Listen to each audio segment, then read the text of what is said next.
A guerra na Ucrânia entra na quarta semana sem sinal de trégua. Mais uma vez, moradores da capital Kiev amanheceram com os ataques russos. Em Chernihiv, no norte do país, uma família de 5 pessoas morreu num bombardeio.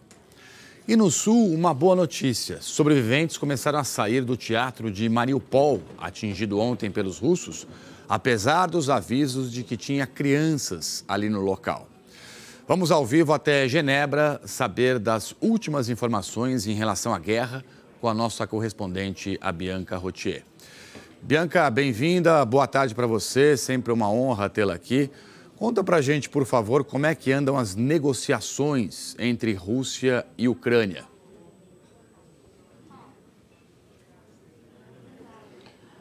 Oi, Trali, boa tarde para você, boa tarde para todo mundo que acompanha o jornal hoje. Olha, as negociações entre russos e ucranianos para um cessar-fogo continuaram hoje por videoconferência. Segundo a porta-voz do Ministério das Relações Exteriores da Rússia, os negociadores estão discutindo questões militares, políticas e humanitárias. A Maria Zakharova repetiu o que vem sendo falado, que a Ucrânia precisa aceitar ser desmilitarizada e que precisa se transformar num país neutro que não poderia fazer parte de alianças militares com outros países, como a OTAN. Hoje, o chefe do Comitê Internacional da Cruz Vermelha pediu que a Rússia respeite o corredor humanitário para a saída de civis de Mariupol. Filas enormes de carros se formaram para sair da cidade, que está cercada pelos russos e sob constante ataque há quase 3 semanas. Mais de 300 mil pessoas ainda estão na cidade sem eletricidade, água e aquecimento. Até a equipe da Cruz Vermelha teve que sair de lá por total falta de condição de trabalho. Como os bombardeios são constantes, muitos civis estão se escondendo no subsolo, como o do Teatro de Mariupol, bombardeado ontem. Hoje começamos a receber alguns relatos de como está a situação por lá. Segundo a prefeitura da cidade, equipes de resgate começaram a retirar sobreviventes dos escombros do teatro, onde centenas de pessoas estavam se protegendo dos ataques. A gente vai ver mais detalhes na reportagem da correspondente Cecília Malan. Saber que podem ter sobreviventes nos escombros e não conseguir se aproximar. Esse foi o pesadelo vivido por equipes de resgate em Mariupol. Novos ataques atrasaram a chegada dos socorristas ao teatro que abrigava mais de 1.000 pessoas, a maioria mulheres e crianças. Um assessor do prefeito de Mariupol disse que os pais estavam lá dentro e que o abrigo antiaéreo resistiu à explosão. O desafio agora é chegar até o porão para saber se a contagem vai ser de sobreviventes, feridos ou mortos. Imagens de satélite mostram que a palavra crianças tinha sido escrita em russo com enormes letras brancas dos 2 lados do teatro. Por isso, autoridades ucranianas falam em ataque deliberado e acusam a Rússia de ter lançado uma bomba poderosa de um avião.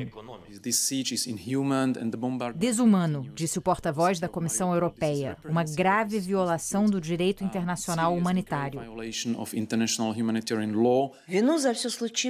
Moscou nega, diz que a acusação ucraniana é uma mentira e, contrariando as evidências, as imagens e os relatos de quem está na linha de frente, a porta-voz do Ministério do Exterior repetiu que as Forças Armadas russas não atacam cidades e vilarejos.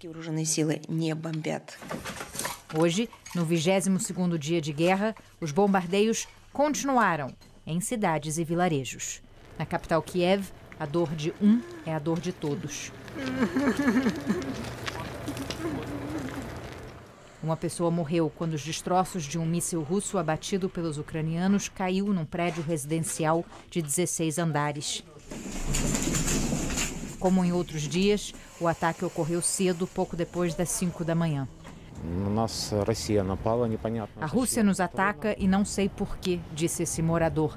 Não me pergunte como estou me sentindo, porque estou furioso.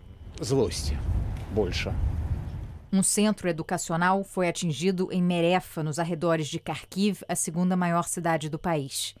Em Chernihiv, no norte, as mortes se multiplicam. O prefeito diz que só ontem 53 civis perderam a vida, entre eles uma família de 5, pai, mãe, filha adolescente e gêmeos de 3 aninhos. A guerra que Moscou esperava vencer em poucos dias entrou na 4ª semana. Segundo o Ministério da Defesa aqui do Reino Unido, que divulga atualizações diárias sobre o conflito, as forças russas tiveram pouco progresso nos últimos dias e vem sofrendo importantes baixas. Já a resistência ucraniana segue firme, bem coordenada e a maior parte do território continua nas mãos dos ucranianos. O presidente Zelensky falou por telefone com Ivan Fedorov, o prefeito de Melitopol, sequestrado por tropas russas na sexta-feira e libertado ontem numa operação especial do exército ucraniano. Obrigada por não me abandonar, disse Fedorov. Nós não abandonamos os nossos, respondeu o presidente. Segundo o governo ucraniano, houve uma troca de prisioneiros. O prefeito por 9 jovens soldados russos. Enquanto a guerra se arrasta, países europeus abrem as portas aos refugiados.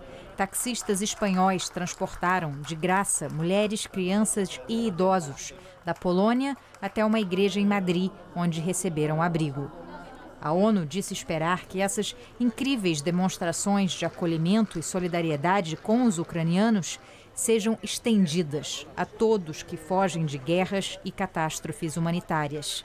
Afinal, vidas não podem ter valores diferentes e a empatia não pode ser seletiva.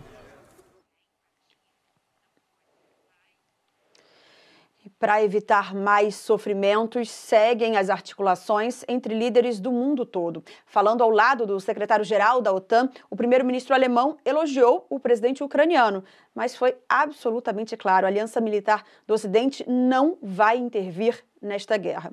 Olaf Scholz adotou, portanto, a mesma linha que o Jens Stoltenberg tem seguido e que repetiu hoje. O chefe da OTAN reforçou que o envolvimento da aliança militar na Ucrânia aumentaria o risco de a guerra se espalhar. Segundo ele, a OTAN tem a responsabilidade e está determinada a impedir o agravamento da situação, porque isso, claro, seria ainda mais perigoso e causaria ainda mais sofrimentos, mortes e destruições. O líder da OTAN também elogiou a Alemanha pela coragem de romper com as restrições em investimentos em defesa. Lembrando que, depois da invasão russa à Ucrânia, o governo alemão decidiu aumentar os gastos militares para 2% do PIB. E falando em proteção, a ONU anunciou que vai oferecer a jornalistas na Ucrânia treinamento para trabalhar em ambientes hostis e equipamentos de segurança. O primeiro lote terá 125 conjuntos de coletes e capacetes à prova de balas. A diretora-geral da Unesco lembrou que todos os dias jornalistas têm arriscado suas vidas na Ucrânia para repassar informações que salvam vidas. Tralhe. Obrigado, Bianca, pelas informações. Comunidade europeia, portanto, atuando em 2 linhas básicas aí nessa guerra, que é a sanção econômica, punições aí à Rússia e o caráter humanitário aí, portanto, de dar um pouco mais aí de abrigo, enfim, de ajuda para as pessoas que estão sofrendo e deixando a Ucrânia. Ou seja, você favorecer e estimular, portanto, aí todo tipo de ajuda para esses milhões já de ucranianos. Obrigado aí, Bianca. Bom trabalho, a gente volta a se falar.